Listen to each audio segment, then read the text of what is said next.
Salut à tous, c'est Vincent, vous êtes sur Vincent Quête. Aujourd'hui, je vous parle de l'American Song Contest. C'est un tout nouveau concours, un spin-off en gros de l'Eurovision. C'est le thème de cette nouvelle vidéo, je vous explique tout dans quelques secondes. Mais n'oubliez pas que vous pouvez liker et partager cette vidéo et vous abonner à la chaîne, sans oublier la petite cloche pour ne rien manquer. La vidéo est prête, merci d'être sur Vincent Quête.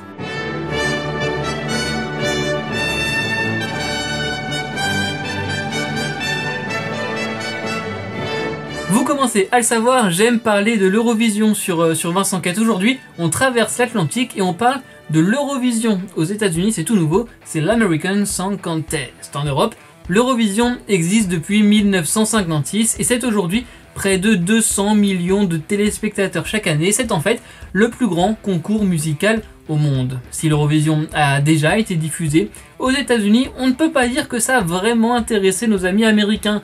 En 2019, on apprend quand même qu'une version américaine de l'Eurovision est en préparation. Ça intéresse, ça surprend, mais on nous promettait aussi à l'époque une version asiatique de l'Eurovision qui, elle, n'a jamais vu le jour. Alors, il y avait un peu de la méfiance dans cette annonce. Méfiance notamment sur l'intérêt des Américains vis-à-vis d'un tel concours de chant. L'Eurovision, chez nous, ce sont des pays qui s'affrontent avec des cultures et des styles musicaux parfois assez différents, il faut le dire, ce qui n'est pas forcément le cas dans un seul pays. On n'était pas sûr de retrouver cette diversité au sein d'un unique pays, même si c'est vrai, et il faut l'avouer, il y a des tendances régionales qui se détachent au sein d'un même pays. Mais je dirais qu'il y a un élément qui a plaidé en faveur d'un grand concours de chant américain. Cet élément, c'est un film sur Netflix, Eurovision Song Contest, The Story of Fire Saga, le film événement sur l'Eurovision avec Will Ferrell et Rachel McAdams.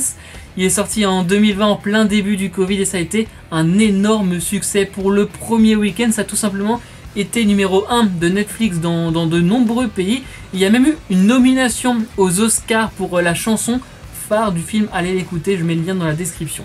Bref, les Américains sont peut-être prêts à s'immerger dans le monde de l'Eurovision finalement. The American Song Contest, le concours de la chanson américaine en bon français, première édition, ça commence donc le lundi 21 mars. Je vous explique comment ça va se dérouler. 8 semaines de compétition tous les lundis en prime time et en direct sur NBC avec des qualifications, puis des demi-finales et enfin la grande finale et 10 chansons toujours en lice. Ce sera le lundi 9 mai, c'est-à-dire la veille de la première demi-finale de l'Eurovision 2022. Tout est bien pensé.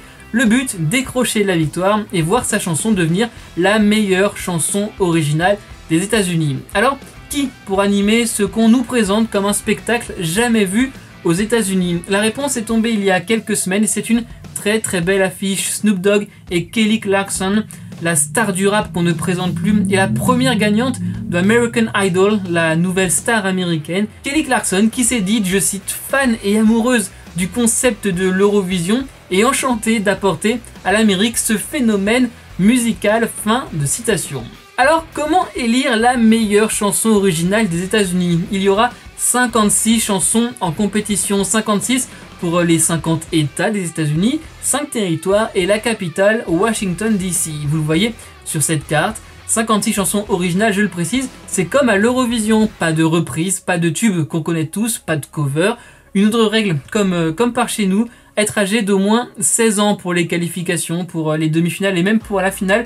Ce seront les votes du public et du jury qui vont décider des qualifiés et du gagnant. Ce jury qui sera composé de professionnels de la musique. Là aussi, on est dans la mécanique Eurovision, mais il reste une question qui n'a pas encore sa réponse. Va-t-il y avoir les fameux 12 points, les 12 points lors du vote? 3 petits points de suspension, il nous couvrira très vite la réponse. Allez, une petite parenthèse, parmi les producteurs de l'American Song Contest, il y a des personnes qui ont déjà travaillé à l'organisation, à la production, à la préparation de l'Eurovision chez nous. Ils savent donc en principe ce qu'ils font. Voilà, à l'image la liste des 56 chanteurs, duos et groupes qui vont représenter leurs états et leurs territoires à l'American Song Contest. Parmi ces noms, on peut remarquer notamment Michael Bolton pour le Connecticut, Macy Gray pour l'Ohio, Jewel pour l'Alaska ou encore Cisco pour le Maryland. Pour finir, sachez qu'en Europe, certains pays vont diffuser l'American Song Contest. Vous les voyez à côté de moi et non, il n'y a pas la France. En tout cas, vous me connaissez, on va suivre ensemble cette nouvelle aventure musicale, cette nouvelle aventure Eurovision. Et pour cela, rendez-vous sur les réseaux sociaux, je vous mets tout à côté de moi. On se retrouve très vite ici même pour parler de l'Eurovision. Ce sera, je le rappelle, les 10, 12 et la finale le 14 mai prochain depuis Turin en Italie. C'est donc la fin de cette vidéo. Merci les amis d'avoir été au rendez-vous. On s'abonne, on like, on partage. Je vous retrouve très vite avec de nouvelles vidéos, il y en a chaque semaine. J'espère que vous serez là sur les réseaux sociaux. C'est @VincentQuête, on se parle quand vous voulez, surtout n'hésitez pas. Et puis surtout n'oubliez pas, soyez heureux, restez curieux.